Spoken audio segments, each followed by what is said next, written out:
দেবাদিদেব মহাদেবের নামে শুরু করছি। হর হর মহাদেব। নমস্কার বন্ধুরা, আজকে আমাদের ভিডিওতে তুলে ধরব শ্রী রঙ্গনাথ স্বামী মন্দির সম্পর্কে। কি রহস্য লুকিয়ে আছে এই দ্রাবিড় স্থাপত্যে। শ্রী রঙ্গনাথ স্বামী মন্দির বা তিরুবরঙ্গ একটি হিন্দু মন্দির, যা হিন্দু দেবতা বিষ্ণুর উদ্দেশ্যে নির্মিত। রঙ্গনাথ বিষ্ণুর আরেকটি নাম। মন্দিরটি শ্রীরঙ্গন তিরুপরাবল্লী, তামিলনাড়ুতে অবস্থিত। মধ্যযুগীয় তামিল সাহিত্যের বিশদ বর্ণনা পাওয়া যায়। মন্দিরটি দক্ষিণ ভারতের অন্যতম বিষ্ণু মন্দির, যা ঐতিহাসিক এবং পৌরাণিক গুরুত্ব বহন করে। মন্দিরটি কাবেরী নদীর মধ্যস্থ একটি দ্বীপে অবস্থিত, ফলে মন্দিরটি প্রাকৃতিক দুর্যোগের সাথে সাথে মুসলিম ও ইউরোপীয় আক্রমণও লুটত রাজাকে মোকাবিলা করে টিকে থাকতে হয়েছে। মন্দিরের প্রধান ফাটকের নাম রাজগোপুরম। মন্দিরে 21 দিন ব্যাপী বাৎসরিক অনুষ্ঠানে প্রায় 1 মিলিয়ন বা 10 লক্ষ ভক্তের সমাগম ঘটে। এই জন্য শ্রীরঙ্গমকে বিশ্বের সবথেকে বড় জীবিত মন্দির ধরা হয়। যদিও এটি অঙ্কুরবট মন্দির থেকে ছোট, 156 একর বিস্তৃত মন্দির কমপ্লেক্সটি ভারতের সবথেকে বড় মন্দির কমপ্লেক্স। ধারণা করা হয় মন্দিরটি 10ম শতকে নির্মিত। মন্দিরের শিলালিপি থেকে জানা যায় চৌল, মন্ডুজম, হাইশালা এবং বিজয়নগর রাজত্বকাল অতিক্রম করেছে। তিরুচিরাপুরী এই মন্দিরটি জনবসতি না থাকায় সেই স্থানে রঙ্গনাথের মূর্তিটি ছিল সেটি ঘন জঙ্গলে ঢাকা পড়ে থাকে বহুদিন। এখানে অনেকদিন পরে এক চৌল রাজা একটি টিয়া পাখির পিছনে দাওয়া করতে করতে এসে এটি দেখতে পান। সেখানে তিনি রঙ্গনাথ স্বামী মন্দির স্থাপন করেন, যেটা বর্তমান ভারতের বৃহত্তম মন্দির কমপ্লেক্স। ইতিহাস থেকে জানা যায় এই অঞ্চলে বিভিন্ন হিন্দু রাজ্যে মধ্যকালে সংঘর্ষের সময় এই মন্দিরের নিরাপত্তা, পবিত্রতা এবং ঐতিহ্য বিঘ্ন হয় না।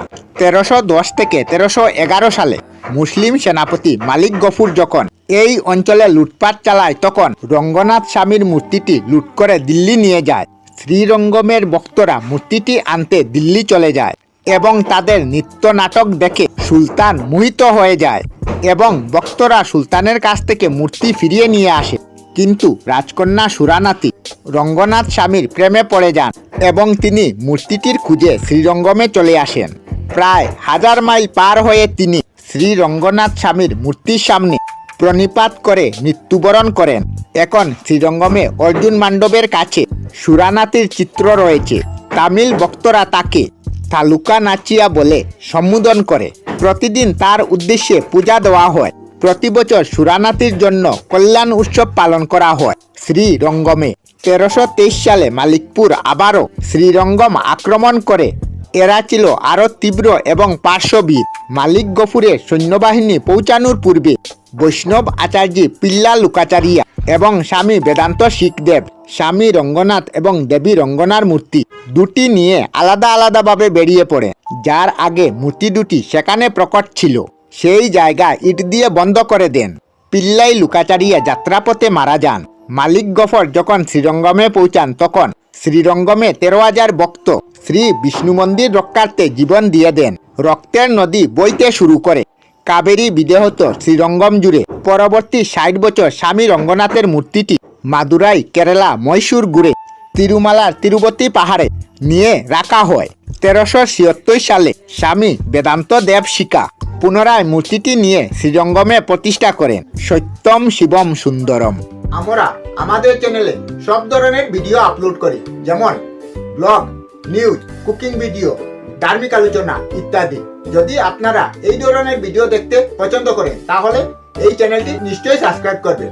আমি আপনাদের সাথে বিদায়ক না, আজকের মতো বিদায় নিলাম। আর ভিডিওটি ভালো লাগে লাইক, শেয়ার ও কমেন্ট করবেন।